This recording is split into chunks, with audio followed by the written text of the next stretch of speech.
اللهم صل على سيدنا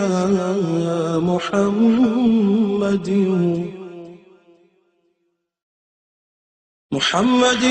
وعلى آل سيدنا محمد صلاة تنجينا بها من جميع الأهوال والآفات وتقضي لنا بها جميع الحاجات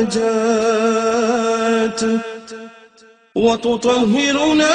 بها من جميع السيئات وترفعنا بها عندك أعلى الدرجات وتبلغنا بها أقصى الغايات من جميع الخيرات في الحياة وبعد الممات إنك مجيب الدعوات ورافع الدرجات ويا قاضي الحاجات ويا كافي المهمات ويا دافع البليات ويا حل المشكلات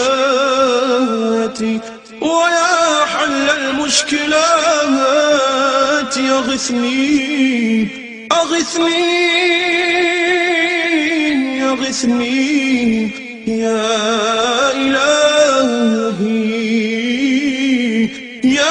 إلهي إنك على كل شيء قدير.